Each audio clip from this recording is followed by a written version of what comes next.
this is how you know who you truly are. This is how you become extremely grounded in yourself so that nobody can knock you over, is by practicing.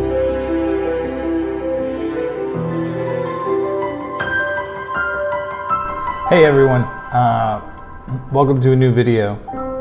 And today we're talking about what it is to find yourself, right? And I had a long journey, right, where I learned a lot about, our experience of existence, right, or life itself. And so I just want to share some ideas with you today that have helped me a lot. It's kind of my understanding of a lot of things that can help, right? And when you're trying to be grounded in yourself, you're trying to be calm. If you're like lost and confused, that's kind of how I felt, growing up, going through college. And I remember in high school, my English teacher used to say, you go to college to find yourself. And I don't know why that stuck with me, but I always thought like, when I get to college, then I'll be able to like find myself. And I remember getting to college, and I got into like a lot of different things that opened my mind, just kind of like different ideas that I wasn't like really open to before. And this really kind of like opened my mind. And I remember one of the first things that really opened my mind was one of my friends, Nicholas. I won't say his name, but yeah, my friend Nick. I was like hanging out with him, and he showed me this movie, and it was talking about how like Egyptians like used to worship the sun. I don't even know, dude. It was like a weird kind of movie, but I remember it just opening my mind to different ways of thinking. I was just kind of like, I wasn't really open to thinking outside the box before that. And then I just kind of started thinking more outside the box. But I'll explain kind of what helped me and kind of how I felt before. I was kind of like stuck in my head, overthinking a lot. And I was like angry and sad. And I didn't know like how to kind of like not control your emotions, but kind of let them flow. And I got into a lot of self-help stuff when I was going through hard times. So a lot of times when I was going through hard times, I would just read some books like Eckhart Tolle's The Power of Now. And I learned a lot from A Power of Now. I learned a lot from A New Earth. Those are some of my favorite books. And they helped me like a lot.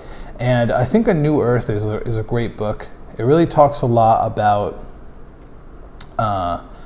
the ego, right? It's like all the different types of egos and the way the ego tries to get in and like all of these things. But basically it's about, I want to break down kind of when I ask myself, like I would always ask the question, who am I, right? Like, who am I? I don't know, like it's always like, who am I? That's really interesting. And so in the book, A New Earth, Eckhart Tolle kind of breaks down a lot of what identity. And so ego is basically like a false sense of identity with anything that's outside of you. So it could be anything. Like it could be like, our beautiful apartment here that you could like have a sense of identity with. It could be like your phone even that you have a sense of identity with. It could be your car, your computer, anything that you own, and any beliefs that you may have, right? Any types of communities, like, anything like this could really give you a sense of identity, right? And so society is basically just trying to find sense of identity. And this all kind of started back, it started a long time ago, thousands of years ago. And it was basically thousands of years ago, the Roman Catholic Church ruled the world for the most part. And then after a while, the Protestant Reformation happened. And basically this is like when you can now pray to God and everything, wherever you want. So you don't have to like go to church. You can just pray at your house, right? You can pray next to your bed. That was kind of like what the Protestant Reformation did, right? And basically then capitalism started. The US was born, and it was, what happened was basically that capital became the way to change your life. In medieval times, thousands of years ago, you would be born, there was a caste system. That's how it was before. So you would be born into whatever caste system you were like born into. If you were a peasant, you would be a peasant your whole life. If you were a knight, you would be a knight your whole life. If you were a king, you were born into royalty. You would be a king your whole life. And that's how it was, you know? And then when America started, they said no. They said, no, you through your own means can go out and make money, right? And if you make money for your own, then you can change your life through capital, through gaining of capital. And so before, the world was very together. It was very connected. Everybody believed the same thing. Everywhere you went, like, people shared a lot more. People were like just completely more connected. And as capitalism evolved, it made everything more divisive, more divided. And the reason for that is because you can basically sell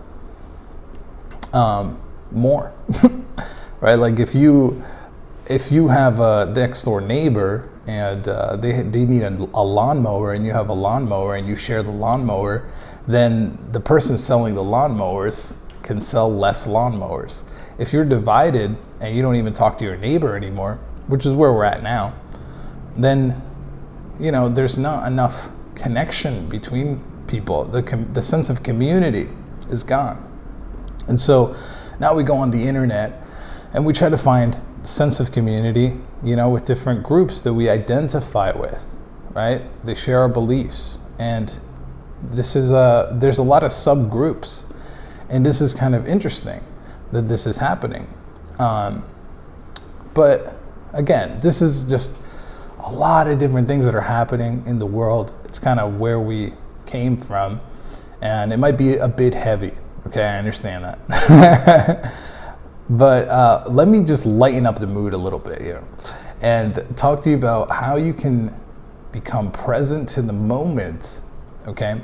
How you can just be grounded in yourself, how you can be less confused, okay? And less distracted and more calm and focused and reducing the amount of stress that you may have right now, okay? And a lot of that comes from knowing who you are, okay?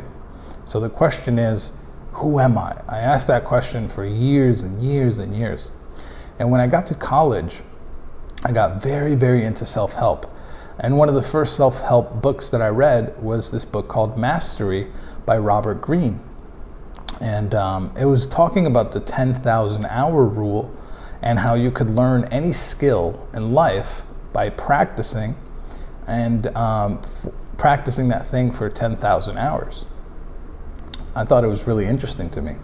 It did talk about apprenticeship, I believe, in that book as well, and how back in the day you would spend 7 years with a master of the craft or the skill. Like if you wanted to be a blacksmith or you wanted to be a carpenter, you would go to the carpenter and you would work with the carpenter and become their assistant basically for like 7 years, and then you would learn everything that he knows, right? And you would basically have to spend the 10,000 hours in those 7 years to master that skill. So I think a great question to ask is, what types of skills do you want to learn in your lifetime? Because there's only so many 7-year periods that we have to master a skill. And a lot of that takes impetus and takes momentum and takes attention and focus and connection with the things that really matter, right? And so one of the first things really was thinking about thinking. All right, if you're watching this video, you might be like one of those people that thinks about thinking. And I remember going to college and learning from teachers. I think I took a social psychology class, and the teacher asked, what is thinking? And it was the first time I thought about thinking.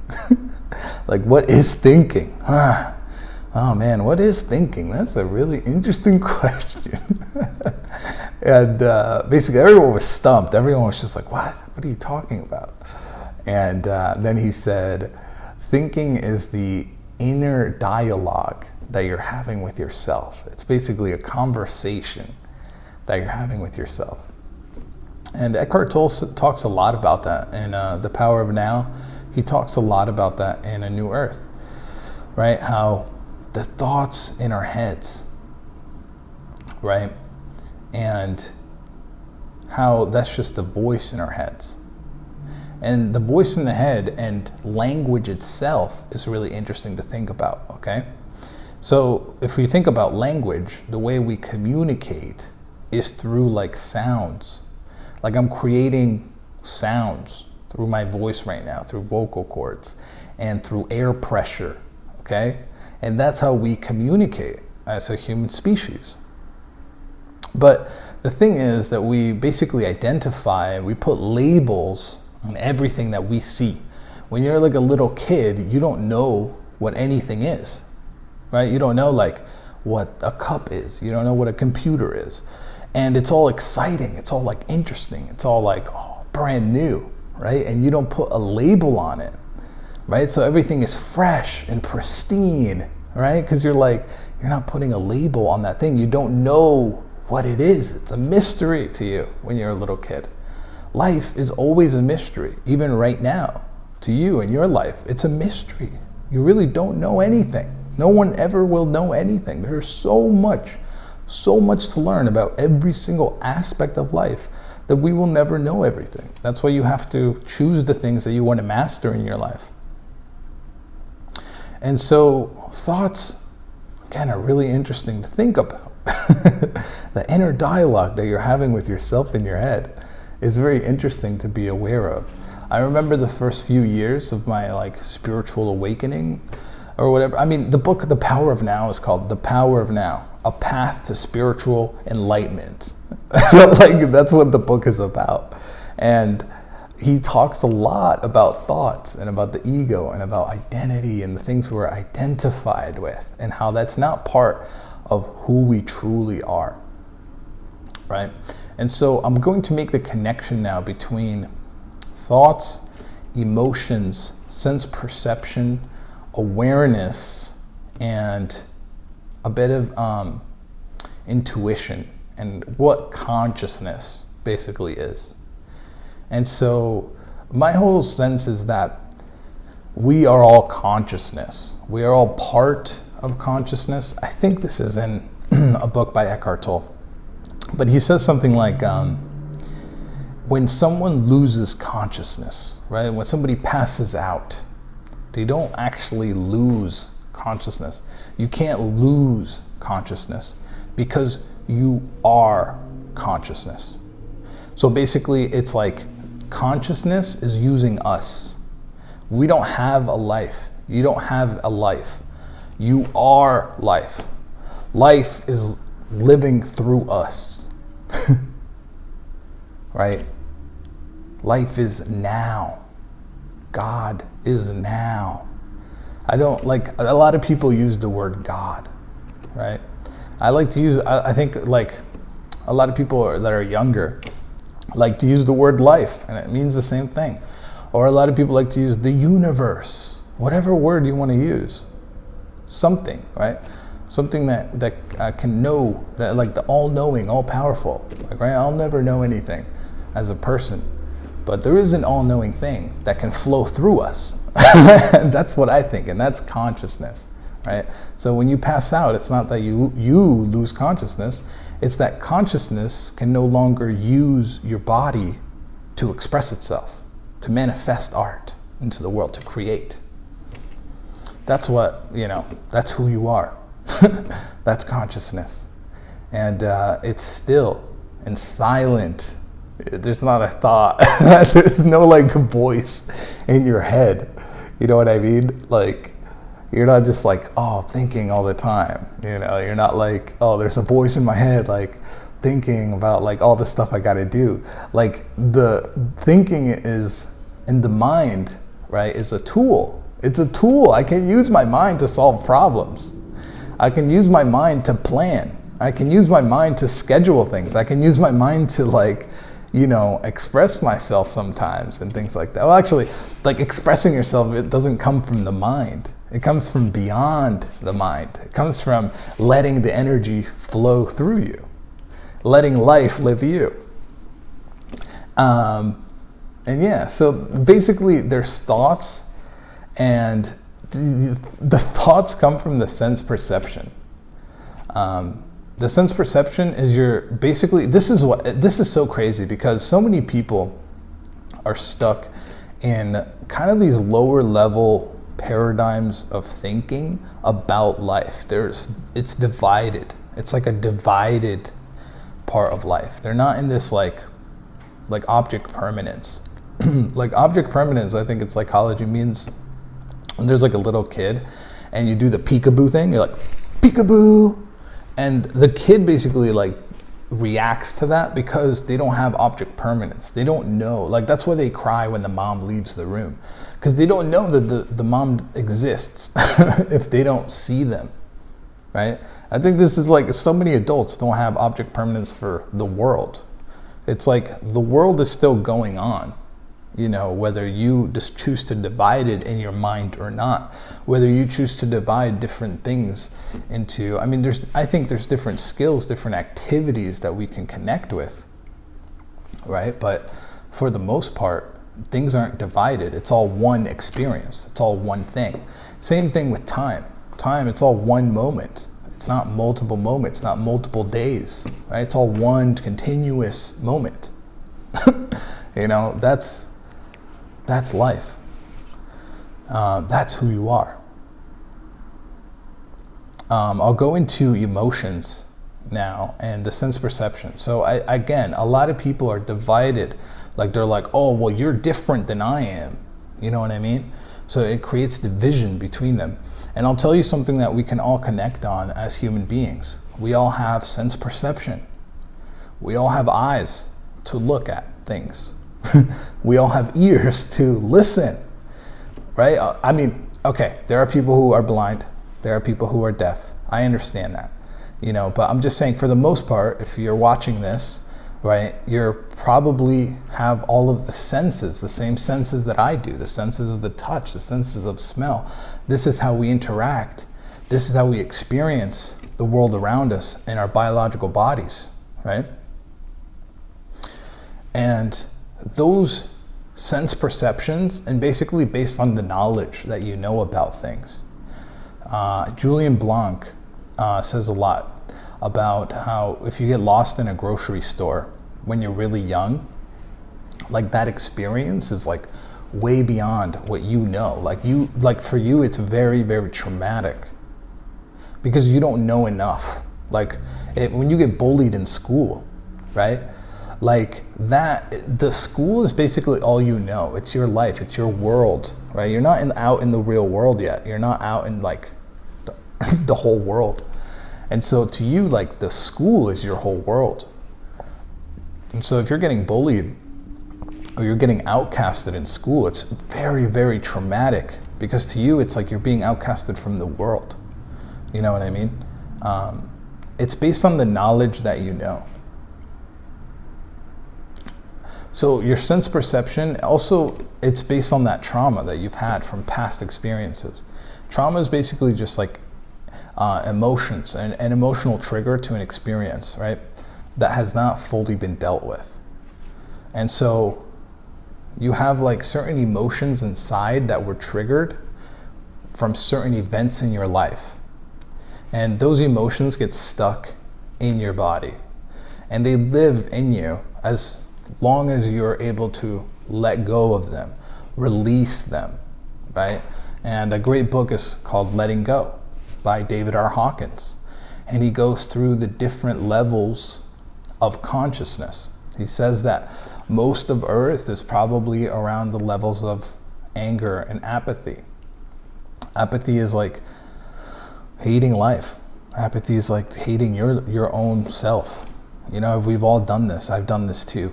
I've been very, very depressed when I was younger. Like I was extremely depressed. I don't want to get into a lot of my personal things, but I've had so many traumatic experiences in my life. It's crazy. And I'm sure a lot of you can relate to this. Like, that's life, you know, but to an extent, there are a lot of things that you can do to release those emotions that are trapped inside from those experiences. And this is hard. It's extremely hard to do. You have to be extremely courageous to be able to face that fear and that kind of, like, I don't know, just the feelings inside, you know. But I've been doing this for a really long time. Like, I've been studying about this, you know, going to seminars for a very, very long time. It's been 10 years that I've been doing this. And I've had a lot of, you know, crazy things happen.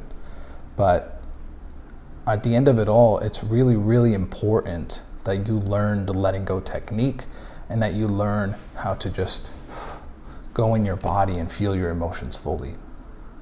There's a lot of great people that help with this. And there's a great community that I'm starting as well that is going to help entrepreneurs, it's going to help business owners, and if you're an ambitious professional, if you're really, really ambitious, you want more out of life, and you're a professional right now in your life, you can join a community. There should be a link in the description, and we're basically all like-minded and just want to help each other stay focused on our goals to get there faster, and we just want to reduce our stress in life. And this comes by simplifying life. And we can get a lot more into that too in the group, but I do just want to say that that's available for anybody that wants to just be around like-minded people and wants help when it comes to reducing your stress and staying focused on your goals. It's so important in life to stay focused on your goals. And I feel like everything, like, once you know this, then you really, like, it's like everything is trying to distract you. Everything is trying to take you away, you know, from what you really should be doing. And once you know that, you know, being surrounded by people who are really, really focused and have gone through a lot of different things that can help you, it's just going to be so life-changing. And so I hope that you join, and I want to keep going here and talk more, because there is a downward spiral that I understand. And basically, a downward spiral occurs when there's something in your sense perception that's happening. There's an emotional reaction in your body. You feel the emotion, and so the emotion gets triggered, and it creates more thoughts about the emotion, how you're feeling, and then that creates more emotion because you're thinking about it, and then that creates more thoughts, and you're stuck in this loop. This happens to so many people. It happens to everybody. Like, everyone has been there. I have been there. I know what that's like. It's like you can't get out of that. You're like, I don't know how to explain it, but it's kind of like you're stuck in hell, and you really want to get out. And heaven is really just the present moment. It's the pristine, serene present. It's when you're in a flow state, when you lose yourself in what you're doing, right? I was talking to my girlfriend earlier, I think it was earlier this morning, and there's a movie that I love so much. It's called The Alpinist. It's one of my favorite movies, and it's about this guy who broke records for the amount of free climbing that he had done in his life, and he was only 25, and he passed away climbing in Argentina. I think it was Argentina, I don't know where it was, but he was climbing huge mountains, and he was 25. He was really young. And I was just kind of thinking, like, it was just so interesting, because I feel like a lot of people out there, and including myself, right, like, it's a lot better just to be safe. Like, it's a lot better to stay in the metaverse. It's a lot better just to, like, stay home and stay in virtual reality, you know, and not go out there and experience things, not push your edge, not do the best that you possibly can, not fully live your life. But I will ask you, is it better? Like, there's a comedian, what's his name? It's Gabriel Iglesias. He's like one of my favorite comedians. Fat and Fluffy, or Fluffy. That's his name. That's his name. That's not me saying that. That's his name. That's what he calls himself. He's not fat. He's fluffy. That's one of his jokes, right? And I think Gabriel Iglesias, he had this one joke, and I think it was, I forget the joke now. Oh no. But yeah, I think it was, what was the joke? Something about him coming to, no, I don't know.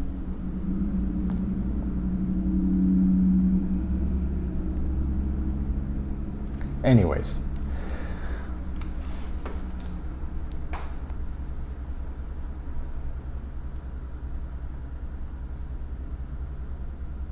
What was I talking about, dude? I don't even know. Yeah, I was talking to my girlfriend earlier today about this movie that I love called The Alpinist. And basically in this movie, there's like a climber, and he's like super young. He's like 25 or something. But he went to like Argentina and he broke records for free climbing. And it was like, it's the most inspirational movie I have ever seen in my entire life. It's called The Alpinist. I saw it like twice in theaters. And I think I like rented it as well and watched it when I was home. It's like the most inspirational movie I've ever seen. And yeah, he passed away young. He was like 25, but he really, really pushed his edge. I mean, he broke records. He was just like doing incredible things. And I think it's just an interesting question there, right? I think a lot of people play it safe. A lot of people will stay home in the metaverse, will stay home on the internet and just play it safe and not really put themselves out there, not really like, I don't know, just share and break through the fear. And yeah, I think Gabriel Iglesias, he's one of my favorite comedians. And he had this joke about the same thing, you know. He was just kind of like, why live to be 100 but you didn't do anything, like who else like did that? There was somebody like the alligator guy. Oh man, I forget his name. Steve Irwin, I think that's his name. Right, he died doing what he loved. It's kind of like just an interesting idea and an interesting question, right? What's a better life? Somebody who lives till 100 and does nothing, or somebody who lives till, a short period of time, but like did everything they wanted to do in life and really, really pushed themselves and really lived, like actually lived. Just a question. But let me get back to the emotions, right? Like being stuck kind of in hell, being stuck in the thoughts and being stuck in the emotional loop, right? Because you have something happening in your sense perception. You have certain thoughts that occur and a certain emotional kind of reaction. And then the thoughts create more emotion and the emotion creates more thoughts. And so these are kind of the different aspects, I think, that are experienced. There's also biological drives, right? And biological drives are like, I'm hungry, I'm tired, I got to go to sleep. These are just biological drives. Sex, that's another biological drive, right? And so these are things that affect our behavior, right? It's physiology as well, right? The things that we eat, you are what you eat, right? Those things affect how we behave to an extent, right? But the other things are our thoughts. The other things are our emotions. And this is also part of who we are, right? And I think one of the last pieces to this, and the one piece that you should really be looking for, is awareness and intuition, okay? Awareness is beyond thoughts and emotions. Awareness is the observer behind that experience, right? There's an observer there. That's consciousness. It's like, right? It's observing your thoughts. It's observing your emotions. That's you. That's who you are. That awareness, okay? And intuition is basically like life's GPS. It's telling you what you need to do. There are things in your head right now that's something inside, right? It's beyond your thoughts. It's almost beyond your emotions. It's like something else is telling you, oh, you're getting excited. You're getting like enthusiastic about it. That is what you need to do. That is your purpose. That is your passion, right? It's in that awareness. That's what you need to look for. And a lot of awareness comes from knowledge, comes from learning, right? A lot of life is about learning. There's a great video that I made about how you can learn anything by connecting with it and having focus and attention, right? And a lot of life is just like dark. It's just the unknown, right? You don't know, you have to uncover, you have to put your light of consciousness on it, right? And that's how you start to uncover what's happening there. And then it's known. Now you know what's actually happening there because you connected with that thing. It's like being on a skateboard and doing a kickflip, right? How do you do that? You might fall. You might not want to, right? I'm just saying this could apply to anything. It could apply to your business. It could apply to where you're working right now, your profession, right? And a lot of this, right, it goes very abstract, right? These are very abstract kind of ideas, all thoughts and emotions and awareness and, intuition and sense perception. Like, how does that apply to me? Well, if you know all of this, if you've heard this video, you're going to be well equipped, right, to manage a lot of the things because you are going to know more about yourself. You're going to know more about what's going on. What is my experience? I think one of the best questions to ask yourself is, how am I feeling inside right now? I ask myself that all the time. That's what I constantly do. I constantly monitor my inside. How am I feeling? How am I feeling? Am I feeling angry? Am I feeling sad? Am I feeling excited? Am I feeling enthusiastic? And those are the three modalities of awakened doing, right? I talk about positive action and the Bhagavad Gita, right? And eternal life. That's what the Bhagavad Gita is about, right? And positive action, how it's in the process. It's the fruit of the labor is in the process. It's in doing the thing. It's not in what the reward that you're getting from the thing, right? And this is how you know who you truly are. This is how you become extremely grounded in yourself so that nobody can knock you over, is by practicing presence to a point where you really truly understand who you are. You understand, oh, okay, I am that consciousness, that observer behind the thoughts and emotions. But in order for you to get there and to get the first glimpse of this, right? If you do meditation and you're going into spiritual awakening or spiritual enlightenment, things like that, right? One of the first experiences, this is what Zen monks try to do, right? They're in Tibet, they're just like meditating, and what they're trying to get is their first Satori experience. They're trying to get the first glimpse of no mind, where they don't have any thoughts in their head. That's called a Satori experience, right, in the West. And in ancient like Zen and Buddhist tradition, it's called the Satori experience, right? And so that's kind of the first kind of target that you should have. The first goal that you should have is to have your first glimpse of no mind, right? And then once you get your first glimpse of no mind, your awakening has basically started. And so what happens is the more that you practice this, the more that you practice meditation in the proper way, the more that you practice being still and silent within and quieting your mind, quieting your thoughts, and it's going to be through releasing the emotions, okay? Because the emotions is exactly what is stuck to the thoughts that you have. If you're carrying too much emotional reactions from the past, your thoughts will not be clear. Your mind will not be able to clear, okay? You have to focus not on getting rid of the thoughts. I did this for so long. I did this for a very long time. Please save yourself some time on this, okay? Don't focus on getting rid of the thoughts. The thoughts are good, okay? If you're having thoughts and you're sitting there, okay, my first target is to get my first glimpse of no thoughts, right? That's very hard to do, and that's okay. I think just focus on the emotions though, okay?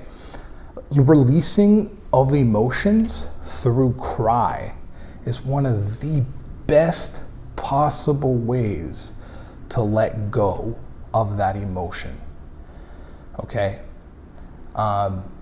And once you let go of it, then your thoughts will subside by themselves. You will feel that clear mind, okay? And the longer you practice this, the longer you will stay in that space. The longer you will stay present. The longer you will stay still and silent within. That's kind of like the practice, right? I think a lot of, so I brought here just to release a lot of our trauma. And trauma to me is what karma is, right? Like Krishna would talk about karma and karmic debt, right? And so it's like your actions, because once you've released a lot of that trauma, you will have clear mind, you'll have a clear body, you'll have a lot more energy. And so the next action needs to be positive action. It needs to be action that comes from peace, that comes from joy, that comes from enthusiasm. Those are the three modalities of awakened doing. It's enjoyment and enthusiasm, right? You need to enjoy what you're doing. You need to be enthusiastic, and you need to accept it. Those are the three ways that you're going to move with positive action, not create any more resistance in your life, right? Moving with positive action. All right, so I think that was all for today. I really hope that you enjoyed this video and that you learned a lot. Make sure that you subscribe for more, because I will be making a lot more of these videos in the near future and throughout the year, next year, for the rest of my life. And I want to just remind you to come into the community and see what people are talking about. Really get yourself focused and learn a lot more about this. It's completely free. I just really want to help you and help the world. So just come and hang out, and I'll see you in the community.